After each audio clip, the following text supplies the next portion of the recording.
1. Σημαντικές πληροφορίες, σημαντικό κείμενο. 2. Πώς μπορεί κάποιος να είναι ένας ευγενικός, καλός και υπέροχος άνθρωπος. 3. Και πώς μπορούμε να συμβάλλουμε στην παγκόσμια ειρήνη. 4. Λέγοντας και κάνοντας τα εξής.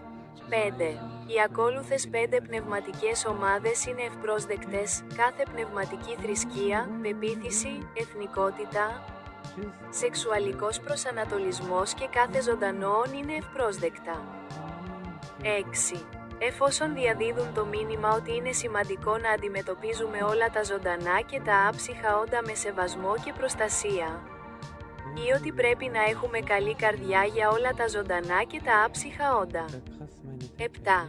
Το πιο σημαντικό είναι ότι κάθε ψυχικά, ψυχολογικά, συναισθηματικά και σωματικά υγιής ενήλικας θα πρέπει να προσπαθεί να βοηθάει διαφορετικά ζωντανά όντα και άψυχα αντικείμενα, παιδιά, ζώα, ηλικιωμένους, άτομα με ψυχικές ή συναισθηματικές ασθένειες, θύματα χειραγώγησης ή πλύσης εγκεφάλου και άτομα με ψυχικές και σωματικές αναπηρίες.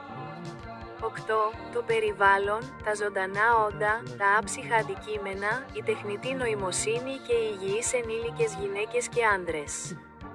9. Κάθε πνευματική θρησκεία, πεποίθηση, εθνικότητα, σεξουαλικός προσανατολισμός και κάθε ζωντανόον είναι ευπρόσδεκτα. Τι άλλο θα μπορούσε να σημαίνει αυτό? 10,1 Κάποιος μπορεί να προσεύχεται και να ευχαριστεί για τα καλά πράγματα στη ζωή, να ζητά βοήθεια σε δύσκολες καταστάσεις ή να προσεύχεται για μια καλή ζωή εδώ ή στη μετά θάνατον ζωή.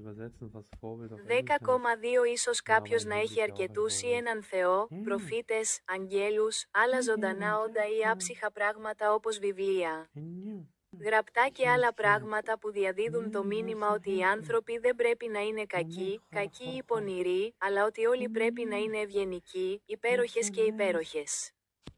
11. Τότε ο καθένας μπορεί να πιστεύει και να κάνει ό,τι θέλει, επειδή όλοι είναι καλοί μεταξύ τους παρά τις διαφορές τους.